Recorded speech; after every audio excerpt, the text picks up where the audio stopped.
बाबा जी और हुजूर जी की प्यारी संगत जी, राधा स्वामी जी, स्वागत है आप सभी का हमारे चैनल भजन मार्गम में।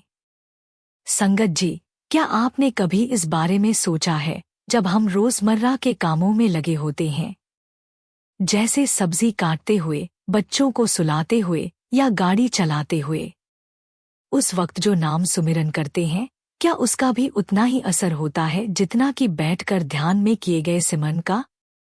क्या वो भी हमारे लेखे में जुड़ता है या बस मन को तसल्ली देने भर की बात है? संगत जी, अक्सर हमारे मन में ये सवाल आता है कि क्या चलते फिरते किया गया नाम प्रभु तक पहुंचता है? क्या उसका कोई आध्यात्मिक महत्व होता है? हमारे प्यारे बाबा जी बड़ी सहजता से समझाते हैं, चलते फिरते सिमरन तुम्हारे अभ्यास को मजबूत करता है। ये वो बीज है जो बाद में ध्यान की खेती में फल देता है। यानी जब हम दिन भर नाम को अपनी सांसों के साथ जोड़ते हैं, तो मन धीरे धीरे उसी नाम में रमने लगता है।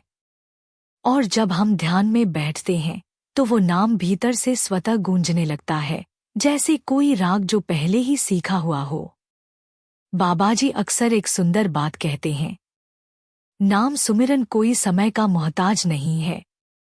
ये तो अमूल्य रत्न है जो हर सांस में बसाया जाना चाहिए। इसलिए संगत जी, आज हम इसी गहरी बात को समझने की कोशिश करेंगे कि चलता फिरता सुमिरन कोई विकल्प नहीं है, बल्कि ये एक ऐसी जीवंत साधना है जो हमारे मन को नाम के रंग में रंग देती है और हमारे भीतर के ध्यान को सहज बना देती है। वीडियो को अंत तक जरूर देखें और अगर अभी तक चैनल सब्सक्राइब नहीं किया है तो तुरंत कर लीजिए। संगत जी, जो हर समय, हर पल, चलते फिरते, उठते बैठते, सोते जागते सिमरन करते हैं, ऐसे लोग कोई साधारण आत्माएं नहीं होती। उनके जीवन में कुछ ऐसा घटता है जिसे हम चमत्कार कहते हैं, पर असल में वो सच्चे प्रेम और भक्ति का फल होता है। जब कोई आत्मा लगातार सिमरन में लीन रहती है, तो उसके चारों ओर एक दिव्य ऊर्जा बनने लगती है। वो नजर नहीं आती, पर महसूस जरूर होती है। उनकी उपस्थिति में एक शांति, एक ठहराव और एक अपनापन होता है। उनके जीवन में जब भी कोई कठिन परिस्थिति आती है, तो वह बिना डरे उसका सामना करते हैं। और हैरानी की बात तो यह होती है कि मुश्किलें अपने आप रास्ता बदल लेती हैं। यह कोई जादू नहीं, यह सिमरन की ताकत है। जो आत्मा निरंतर नाम जपती है, उसके मन के विकार धीरे धीरे शांत होने लगते हैं। गुस्सा, लालच, मोह, अहंकार सब पिघलने लगते हैं।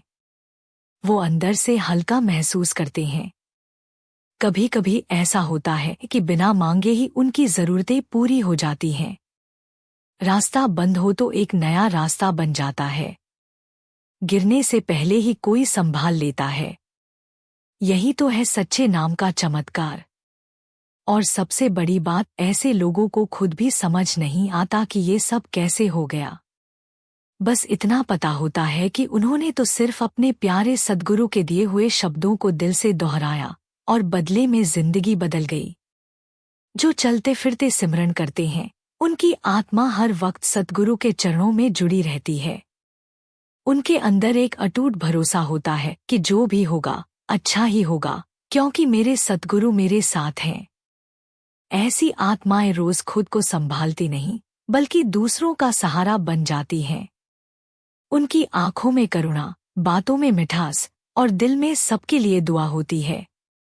तो प्रिय आत्मा, अगर अब तक आपने सिमरन को सिर्फ बैठकर करने तक ही सीमित रखा है, तो आज से इसे हर सांस के साथ जोड़ लीजिए। हर काम करते हुए नाम को साथ रखिए।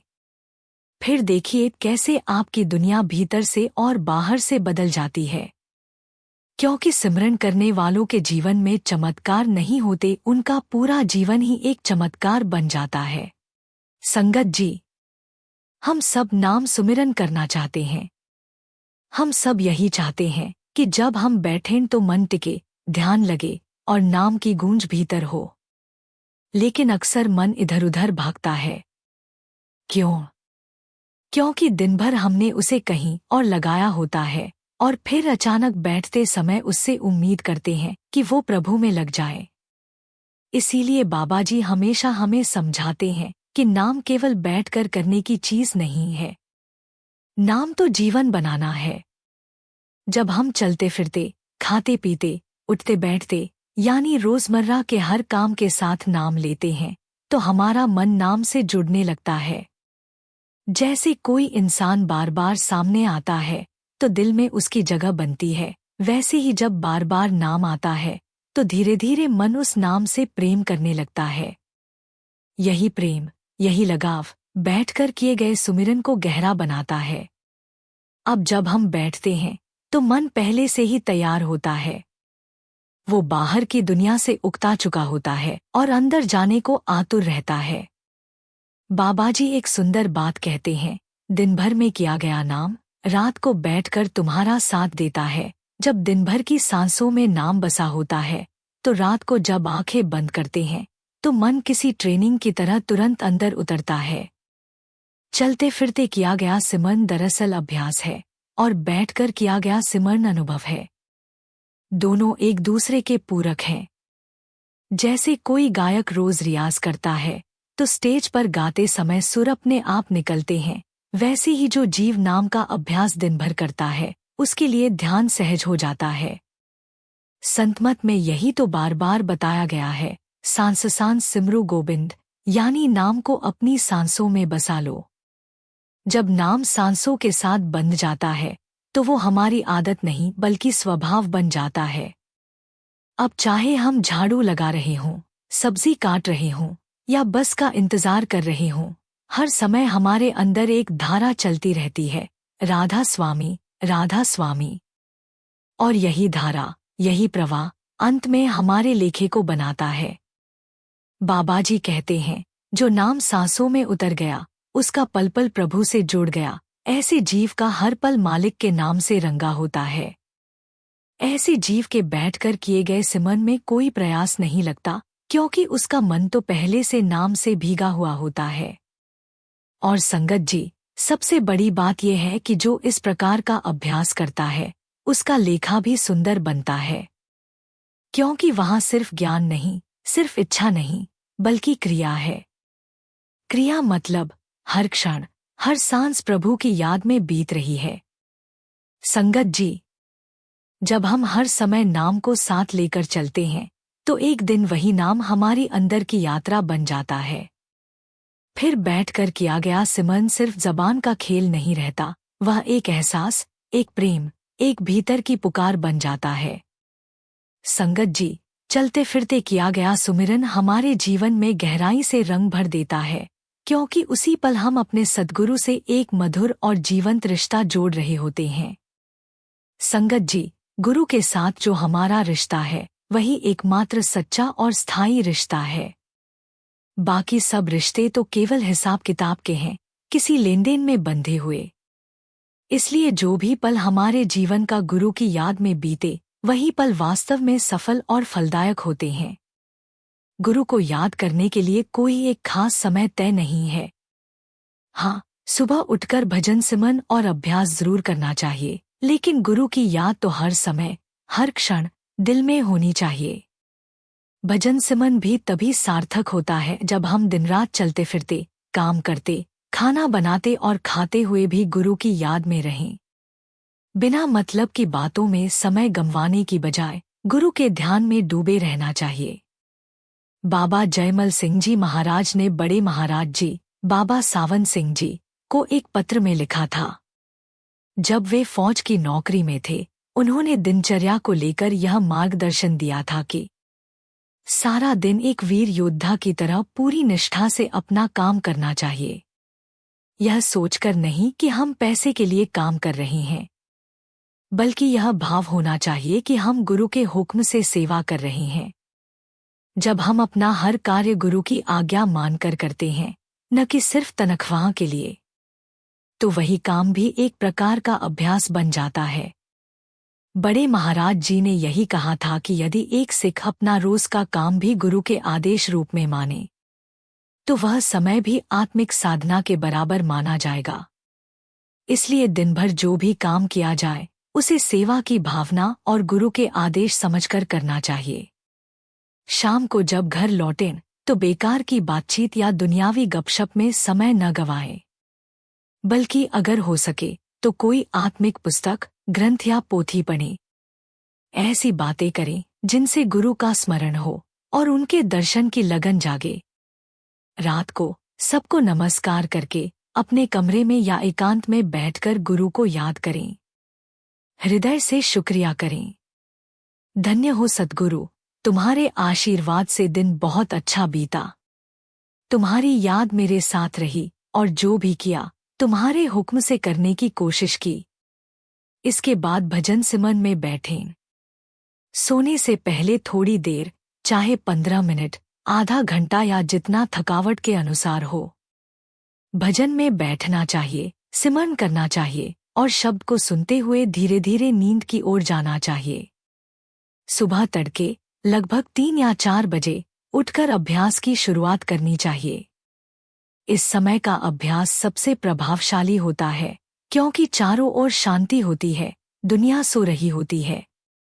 बहुत कम लोग उस समय जागते हैं और सद्गुरु अपनी दया का खजाना लेकर घूम रहे होते हैं। देखते हैं कि कौन तैयार बैठा है उनका इंतजार करने को। संगत जी, अगर कोई उस समय गहरी लगन से गुरु का ध्यान करना चाहे तो यह सबसे उपयुक्त समय है। उस वक्त अपने आप को तैयार कर लेना चाहिए भजन सिमरन में डूब जाने के लिए। यदि थोड़ी देर बाद काम पर जाना हो तो थोड़ी देर फिर से सो सकते हैं, लेकिन उठते ही दोबारा गुरु का नाम लेकर दिन की शुरुआत करनी चाहिए। संगत जी, अगर हमारी दिनचर्या ऐसी बन जाए तो कोई ताकत, इवन काल की ताकत भी हमें नुकसान नहीं पहुंचा सकती। गुरु के दिए हुए 5 नामों का सिमरन इतना शक्तिशाली है कि किसी भी नकारात्मक शक्ति की उसमें टिकने की हिम्मत नहीं होती। कोई दुनिया की ताकत उसका सामना नहीं कर सकती। आजमा कर देख लीजिए, 5 नाम का सिमरन दिन रात करना चाहिए। यह कभी कभी करने की चीज नहीं है, यह तो मन की आदत बन जानी चाहिए। जब हम इस अभ्यास को अपनी आदत बना लेते हैं, जैसा बाबा जी ने बड़े महाराज जी को लिखकर समझाया था, तो मन खुद ब खुद सिमरन करने लगता है। रात को सोते समय भी आप देखेंगे कि मन सिमरन कर रहा है।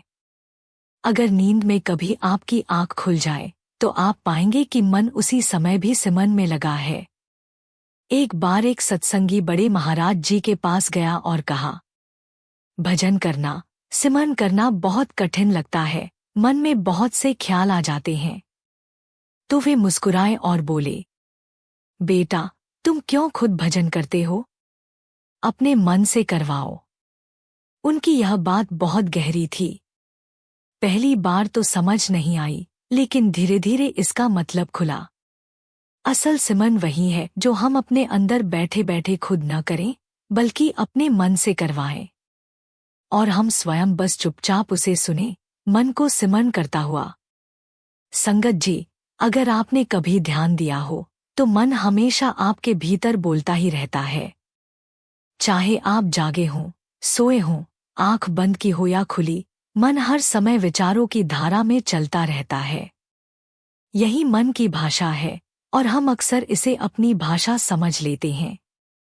हम सोचते हैं कि हम सोच रहे हैं, जबकि सोच तो मन कर रहा होता है। मन और आत्मा के बीच की यह गांठ, यह उलझाव, इसे खोलना ही अभ्यास का असली काम है। जब ये दोनों गुथे रहते हैं तो हमें पता नहीं चलता कि आत्मा कौन है और मन कौन। अभ्यास में बैठते समय कभी लगता है कि हम खुद मेहनत से कर रहे हैं, लेकिन वास्तव में हमें खुद नहीं करना, हमें मन से करवाना है। मन बोलने का माध्यम है, आत्मा सुनने और देखने की शक्ति है। महापुरुषों ने कहा है, परमात्मा को पाना है तो खामोश हो जाओ। लेकिन मुश्किल यह है कि हम खामोश नहीं होते, हमारा मन लगातार बोलता रहता है।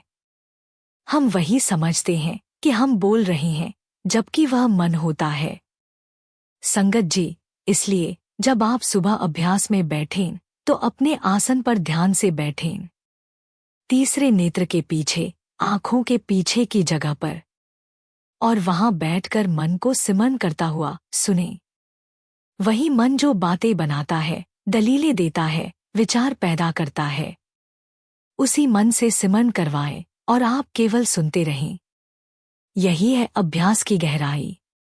जब हम स्वयं शांत हो जाए और अपने मन को गुरु के नाम में लगने दें, तो वही साधना हमें उस मंजिल तक ले जाती है। संगत जी, सिमरन का पहला पाठ है अभ्यास। जब सिमरन का अभ्यास पूरा होता है तो आत्मा को आजादी मिलने लगती है, सुनने की आजादी। उसी वक्त हमें अंदर से शब्द की मधुर सुरीली आवाज सुनाई देने लगती है। शुरू में यह घंटी जैसी प्रतीत होती है, मगर यह आवाज तभी सुनाई देती है जब हम सुनने वाले बनते हैं। अगर हम सोचते, बोलते या विचारों में उलझे रहते हैं तो वह आवाज दब जाती है। संगत जी, सिमरन का बड़ा उद्देश्य ही यही है, हमें सुनने वाला बना देना। जब हम तीसरे तिल में, आंखों के पीछे, अपने मस्तिष्क के केंद्र में बैठते हैं और सच्ची तवज्जो से बैठते हैं, तब सिमरन असर करता है। सारी दुनिया में फैला हुआ हमारा ख्याल जब उस बिंदु पर लौटता है तो वही केंद्र, जहां शब्द हर पल गूंज रहा है, धीरे धीरे प्रकट होने लगता है। ये शब्द कोई साधारण ध्वनि नहीं है, ये आत्मा को अपने मूल स्थान तक पहुंचाने वाली सीधी, रोशन और शक्तिशाली रेखा है। मगर क्योंकि हमारा मन और ख्याल बाहर की ओर भागे हुए हैं, हमें वह सुनाई नहीं देता। इसलिए सिमरन का अभ्यास जरूरी है।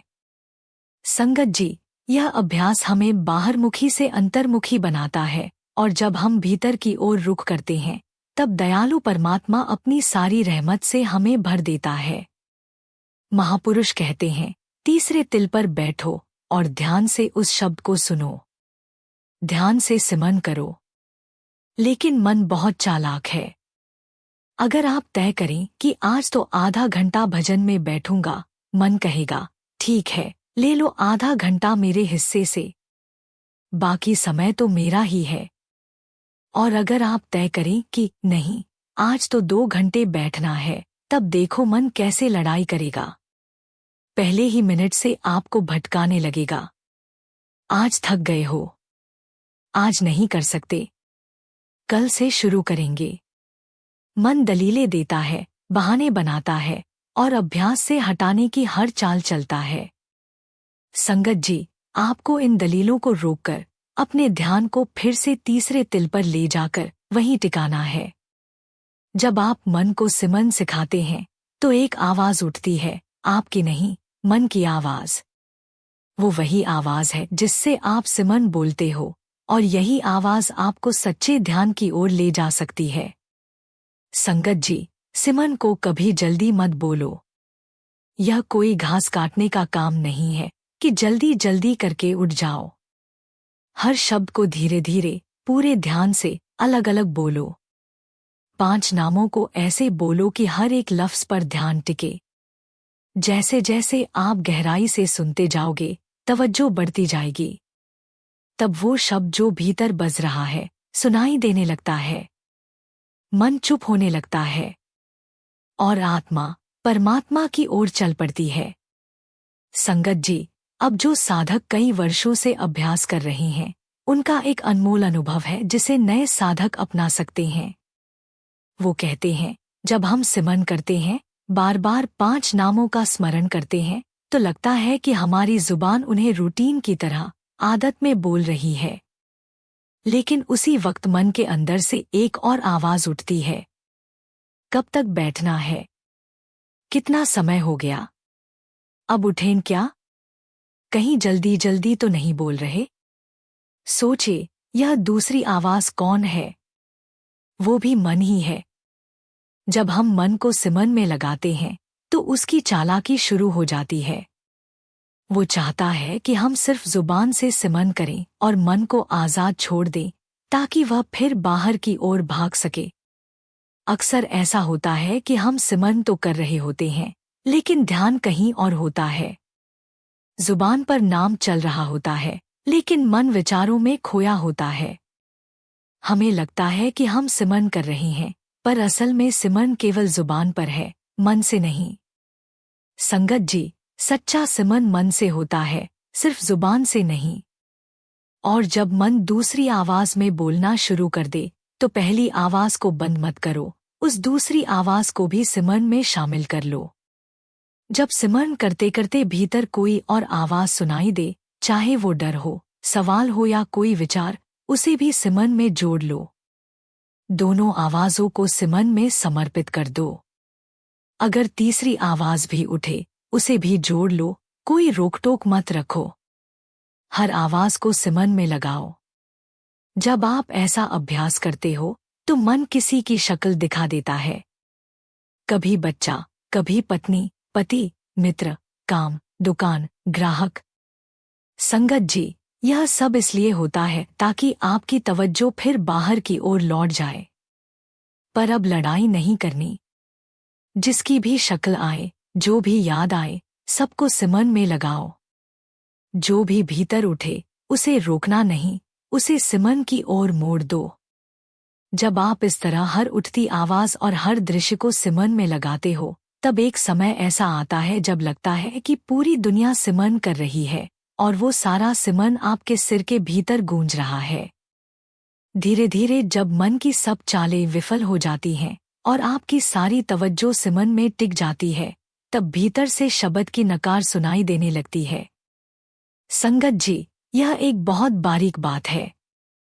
हम कई सालों से सिमरन करते हैं, लेकिन उसे एक औपचारिक काम बना लेते हैं, जैसे मंदिर या गुरुद्वारे जाकर मत्था टेकना। आज सिमरन कर लिया, ये सोचकर अपने कर्तव्य की पूर्ति समझ लेते हैं। लेकिन भजन सिमरन कोई रस्म नहीं, यह एक जीवंत प्रयोग है। सद्गुरु ने हमें जो नाम दिया है, वो केवल कोई शब्द नहीं। वो एक जीती जागती सीढ़ी है जो आत्मा को उसके मूल स्थान तक पहुंचाती है। और अगर इस जीवन में हमें कोई कामिल मुर्शिद, पूर्ण सद्गुरु मिल जाए, जो नाम का रहस्य समझा दे और वो तरीका बता दे जिससे आंखों के पीछे बैठकर हम उसे देख सकें, तो उसका पूरा लाभ उठाना चाहिए। संगत जी, मन की चालाकियों में आकर ये अवसर गंवाना नहीं चाहिए। इसलिए जब भी आप सिमरन करें, चाहे मन कोई भी आवाज बोले, कोई भी शक्ल लाए, सबको सिमरन में लगाओ। सुबह उठो और 5:30 तक डटे रहो। पाँव में दर्द हो, शरीर थक जाए, उठो मत। मन उठाना चाहे, मना करो। कल देखेंगे, आज बैठना है। संगत जी, इस तरह मन को सिखाओ कि अब तुझसे चलने वाला काम नहीं, अब तुझे रुकना है।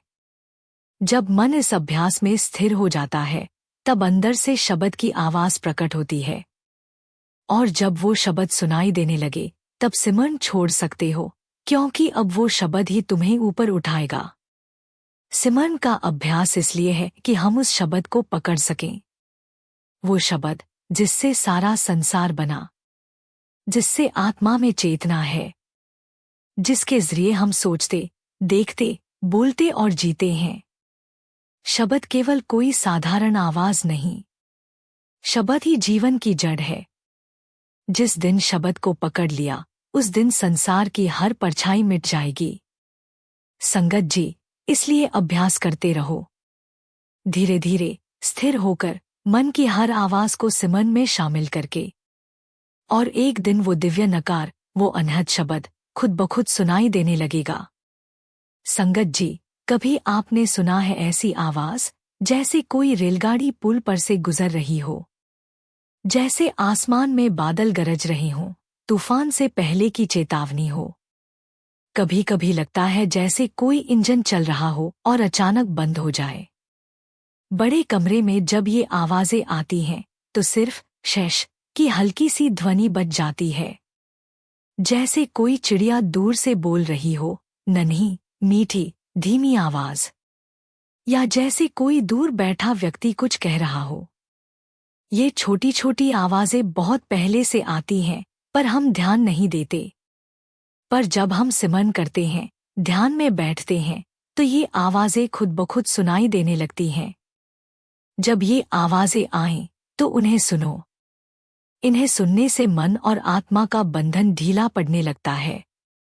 आत्मा अलग होने लगती है, क्योंकि सुनने की असली शक्ति आत्मा के पास है, वो सुरत की शक्ति।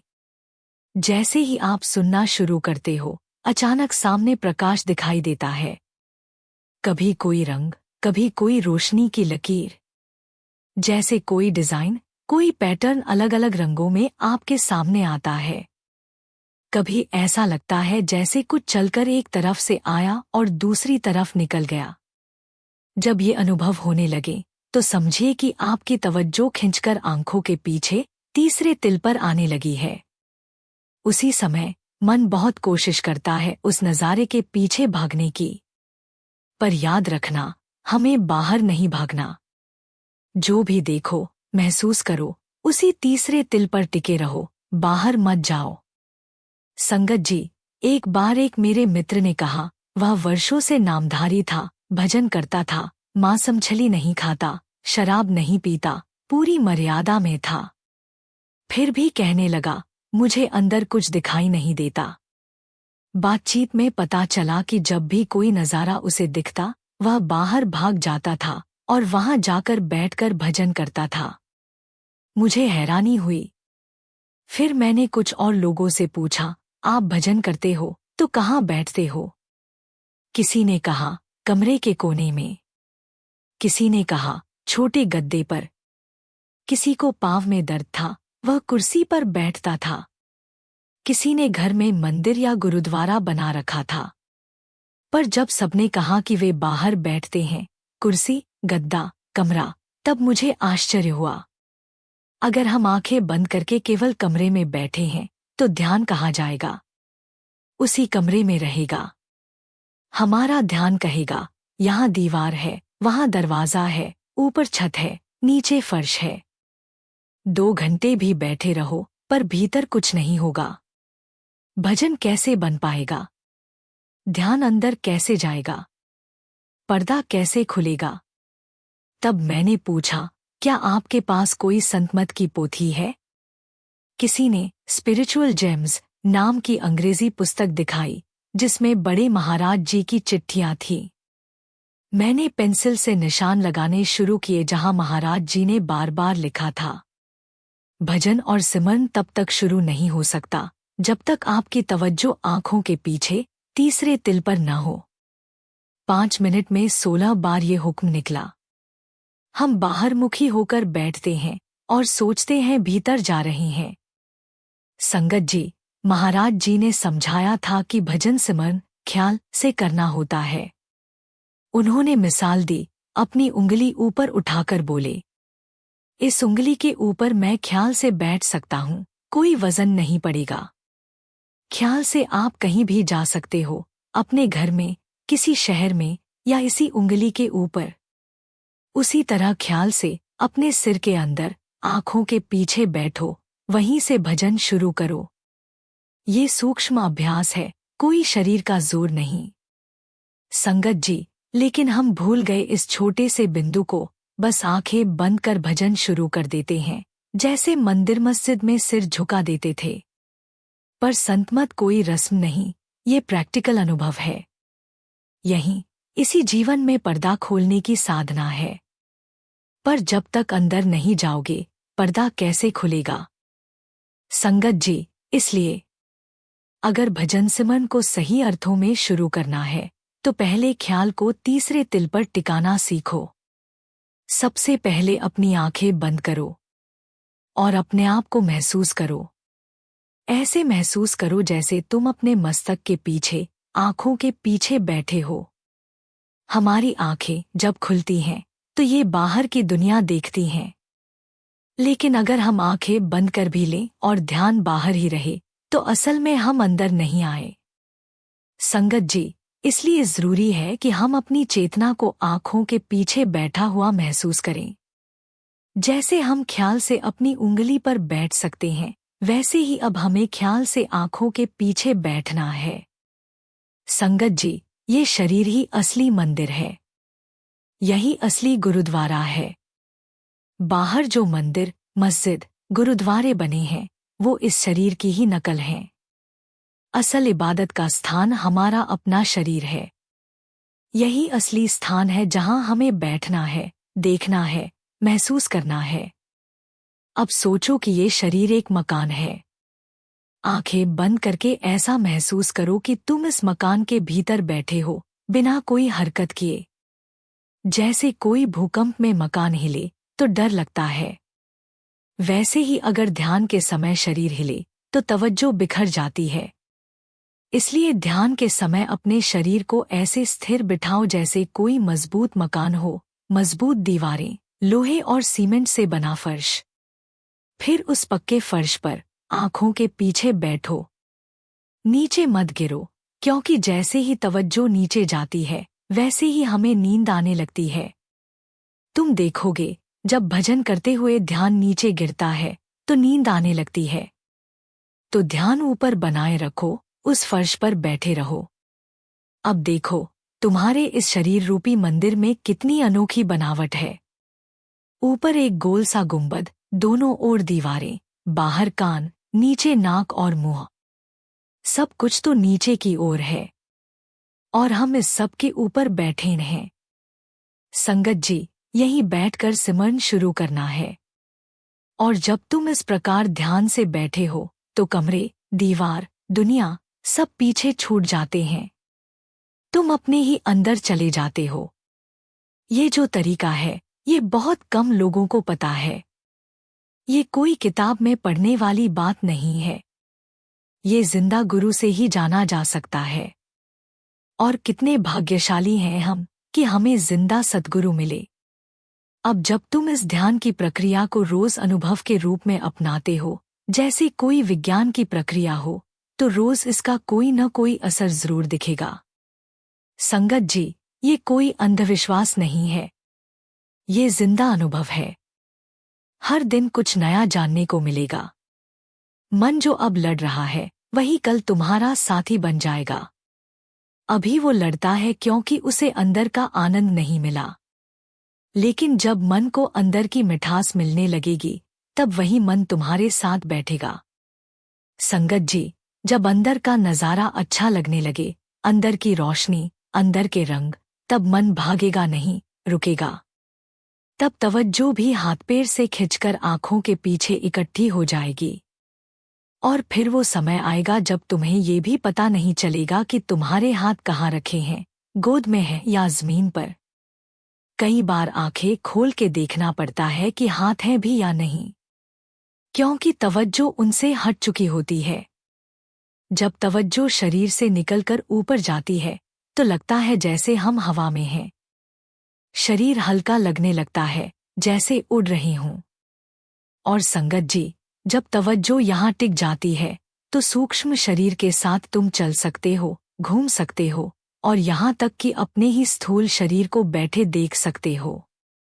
ये है पहले स्तर की पहचान। संगत जी, जब तुम इतनी तवज्जो इकट्ठा कर लेते हो तो तुम समझ जाते हो कि ये शरीर तो सिर्फ एक पोशाक था, एक मकान था जिसे हमने पहन रखा था। और अब हम इसे उतार भी सकते हैं, फिर से पहन सकते हैं। जब ये यकीन पक्का हो जाए तब असली यात्रा शुरू होती है। जब तक हम इस शरीर में ही फंसे हैं, हम पिंजरे में हैं। जैसे ही इससे बाहर निकलते हैं, आजाद हो जाते हैं। वहीं से शुरू होती है आत्मा की असली यात्रा। संतमत की असल राह वही है जहां से आत्मा धीरे धीरे बाकी सभी शरीरों को भी छोड़ देती है, मन के शरीर को भी। और जब आत्मा बिल्कुल नग्न हो जाती है, बिना किसी लिबास के, तब वो गा सकती है, मैं आत्मा हूँ। उस समय आत्मा ये जान जाती है कि सोचने वाली शक्ति, मन, अलग थी, देखने सुनने की शक्ति अलग, और जो सच्चा आत्मस्वरूप है वह कुछ और ही है। और तब आत्मा गा सकती है उस सच्चे मालिक के गुण, बिना किसी पर्दे के, बिना किसी दूरी के। संगत जी, बड़े महाराज जी अक्सर कहा करते थे, हमारा मत वहीं से शुरू होता है जहां दुनिया सोचती है कि यात्रा खत्म होती है। लोग पूछते थे, हम पारब्रह्म तक कब पहुंचेंगे? तो महाराज जी कहते, अरे हम तो वहीं से शुरू करते हैं। क्योंकि जो कुछ हमें यहाँ रोक कर बैठा रखा है वो हमारे कर्म हैं, हमारी पहचानें हैं। मैं अमीर हूँ, मैं गरीब हूँ, मेरे पास यह है, मेरे पास वो है। संगत जी, सोचिए, मैं अमेरिका गया तो डॉलर ले लिए, भारत आया तो रुपए ले लिए। हमारे पास जितनी इस दुनियावी करेंसी की मात्रा है, उसी हिसाब से हम खुद को अमीर या गरीब समझते हैं। जैसे जैसे पैसे बढ़ते हैं, हम सोचते हैं हमारी ताकत, इज्जत, हैसियत बढ़ रही है। लेकिन ये सारा पैसा, ये सारा सिक्का, ये इसी धरती का है, इसी शरीर के साथ रह जाता है। जब शरीर छूटता है, तब देखा गया है, कोई भी पैसा साथ नहीं जाता। अमीर हो या गरीब, सब खाली हाथ जाते हैं। फिर वहां कौन सा सिक्का चलता है? संगत जी, सूक्ष्म शरीर में कर्मों का सिक्का चलता है। अगर कर्म अच्छे हैं, तो आप वहां भी अमीर। अगर बुरे हैं, तो वहां भी गरीब। और जब सूक्ष्म शरीर भी छूट जाता है और आत्मा कारण शरीर या मन के शरीर में जाती है, तब वहां कर्म भी नहीं चलते। वहां सिर्फ आपकी नियत, आपके इरादे चलते हैं। अगर इरादा नेक है, तो आप वहां भी अमीर। अगर स्वार्थ से भरे हैं, तो सब पीछे छूट जाता है। परंतु जब आत्मा, मन, ब्रह्मांड सब कुछ पार कर सच की ओर, परम सत्य की ओर जाती है, तो वहां न इरादा चलता है, न कर्म चलता है, न माया। फिर क्या चलता है वहां? सिर्फ दो चीजें, प्यार और भक्ति। संगत जी, बस यही असली संपत्ति है। अगर आपके पास दिल से प्रेम और सच्ची भक्ति है, तो आप सचखंड में भी अमीर हैं। बाकी सब यहीं छूट जाता है। पलटू साहिब ने भी कहा था, साहिब के दरबार में चलता है बस भक्त का प्यार, न जाति, न पैसा, न माया, न कर्मकांड। इसलिए संत महात्मा हमेशा कहते हैं, भजन और सिमरन करो, पर अहंकार से नहीं, होश से नहीं, अहं से नहीं। मत सोचो कि मैं रोज 2.5 घंटे सिमरन करता हूँ, यह मैं ही तो दीवार है जो हमें हमारे परमात्मा से अलग करती है। और इस मैं को अगर कोई ताकत मिटा सकती है, तो वो है प्यार और भक्ति। संगत जी, जब दिल में सच्चा प्रेम हो, तो मैं अपने आप पीछे हट जाती है। सच्चा भजन वो है जो दिल से, प्रेम से, विनम्रता से किया जाए। संगत जी, ये हठ योग नहीं है, ये सहज योग है, सुरत शब्द योग। आत्मा जब शब्द को पकड़ती है, तभी ऊपर जा सकती है। लोग पूछते हैं, अगर ये संतमत प्यार और भक्ति पर आधारित है, तो हम अपनी भक्ति कैसे बढ़ाएं? तो इसका एक बहुत सुंदर उपाय है, तारीफ करना शुरू करो। संगत जी, जैसे दुनिया में किसी से प्यार बढ़ाना हो, तो हम उसकी तारीफ करते हैं, ठीक वैसे ही अपने सद्गुरु की तारीफ करो, उसके गुण गाओ। कहते हैं न, गुण गोविंद गाए बिना जन्म अकारत जाए। उसकी शुक्रगुजारी करो, यही साधारण और सुंदर तरीका है भक्ति को गहराने का। हर दिन अपने सद्गुरु की तारीफ करो, उसकी महानता को महसूस करो, दिल से शुक्रिया अदा करो, गुण गाओ और शुक्र करो। फिर वो भक्ति अपने आप आपके भजन सिमरन में उतर जाएगी। संगत जी, हम सब चाहते हैं कि सचखंड जाएं, पर सद्गुरु कहते हैं, यह सौदा अगले जन्म का नहीं है, यह नकद सौदा है। मैं अभी तुम्हें ले चलूंगा, बस तुम्हें आना है आंखों के पीछे, तीसरे लोक में, जहां सद्गुरु आपका इंतजार कर रहा है। वही सद्गुरु जो बाहर स्थूल रूप में आया ताकि हम अंदर झांके। वही सद्गुरु जो सिर्फ रास्ता नहीं दिखाता, वो कहता है, मैं तुम्हारे साथ रहूंगा अंत तक, मैं अकेला नहीं छोड़ूंगा। ऐसा प्रेम, ऐसी गारंटी और कोई मत नहीं देता। यही है संतमत की खूबसूरती। जागो, समय को पहचानो। संगत जी, एक बार एक महापुरुष ने फरमाया, कहते हो भजन नहीं हो रहा, संगत नहीं हो रही, कलयुग है। तो क्या भंडार नहीं है? क्यों नहीं मिल रहा? भंडार तो खुला पड़ा है, लेकिन लेने वाला कोई नहीं। उन्होंने कहा, मैं एक दिन टोकरा भर के निकला था, सोचा जो मांगेगा उसे दे दूंगा। 3 बजे सुबह मैं हर घर गया, सबको देने, पर सब गहरी नींद में सो रहे थे। कोई उठने को तैयार नहीं, कोई लेने को तैयार नहीं। तो फिर क्या किया? मैं वो टोकरा वापस ले आया। अगर हम उठने को ही तैयार नहीं, मिलने को तैयार नहीं, तो फिर उस नेमत का हम क्या लाभ उठाएंगे जो हमें सद्गुरु से मिली है। संगत जी, सच कहूं तो हम पढ़े लिखे होकर भी उलझे हैं। जैसे एक आदमी कुएं में गिर गया, रोया, चिल्लाया। तभी एक और व्यक्ति आया, रस्सी डाली और बोला, पकड़ो इसे, मैं खींच लूंगा। पर कुएं वाला पढ़ा लिखा आदमी बोला, पहले मुझे समझाओ, मैं गिरा कैसे? फिर भरोसा दिलाओ कि मैं निकल जाऊंगा। फिर यकीन दिलाओ कि दोबारा नहीं गिरूंगा, तब पकड़ूंगा रस्सी। दूसरे ने कहा, भाई पहले बाहर तो आओ, सब जवाब बाद में मिल जाएंगे। संगत जी, हम भी ऐसे ही हैं। बहस, तर्क, संशय, विचार, लेकिन अंदर झांकने को तैयार नहीं। पर्दा उठा के देखेंगे नहीं तो जानेंगे कैसे? संगत जी, ये संतमत अजमाने की चीज है, बातों से नहीं, अनुभव से जानने वाली। जब तक भीतर नहीं जाओगे, पता नहीं लगेगा।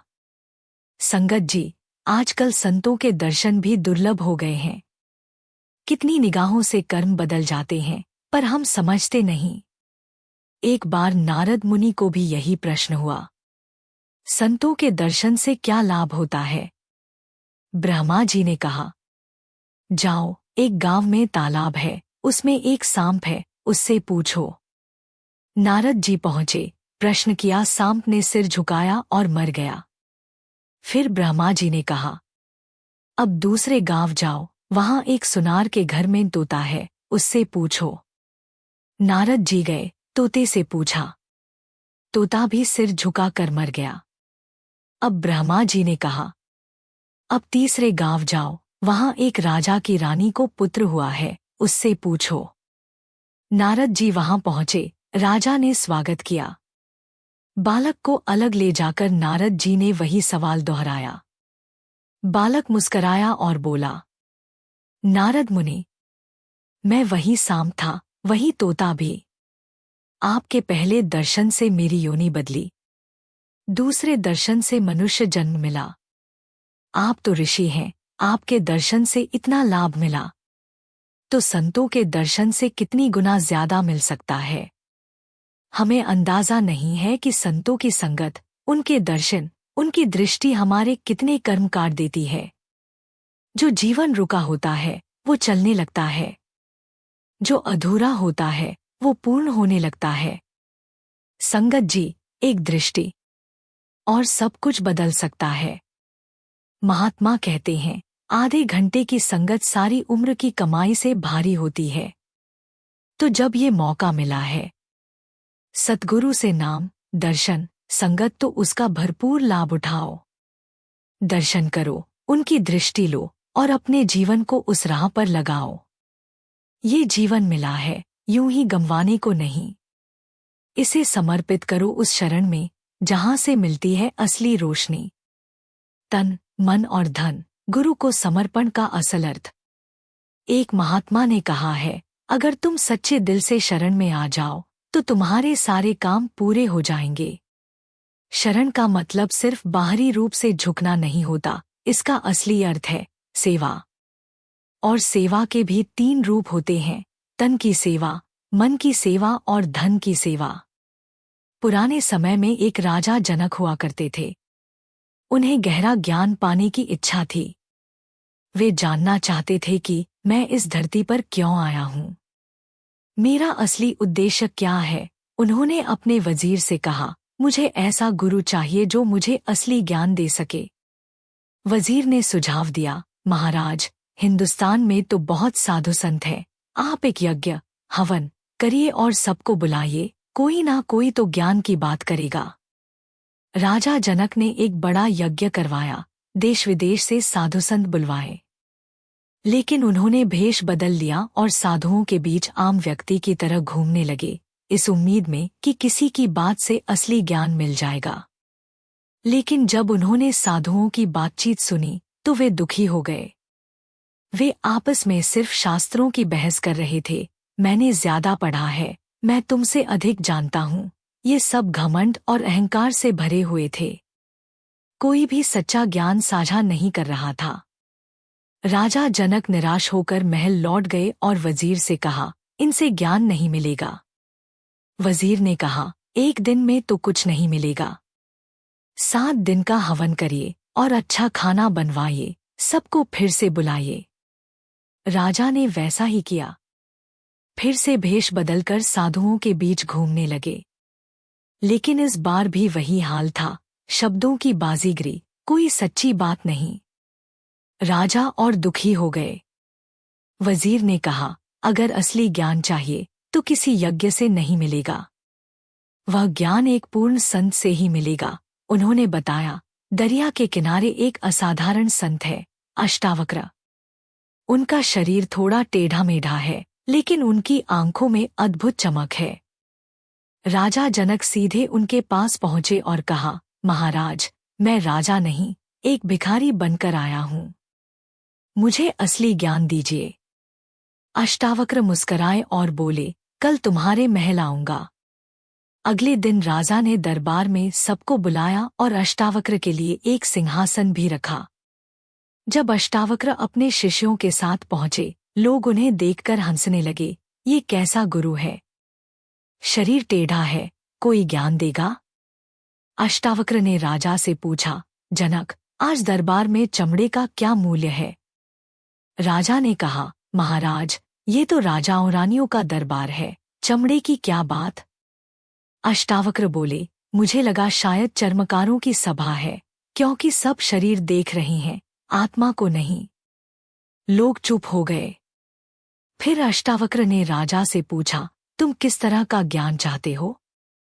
राजा बोले, ऐसा ज्ञान जो तुरंत मिले, इस जीवन में, अभी के अभी।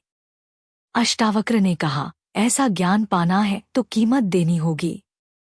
राजा बोले, मैं सब कुछ देने को तैयार हूं, धन, महल, जो भी आप कहें। अष्टावक्र बोले, मुझे सिर्फ 3 चीजें चाहिए, तुम्हारा तन, तुम्हारा मन और तुम्हारा धन। राजा ने तुरंत सहमति दी। अष्टावक्र बोले, अब ये शरीर मेरा है, मैं जहां कहूं, तुम जाओगे? राजा बोले, हाँ, बिल्कुल।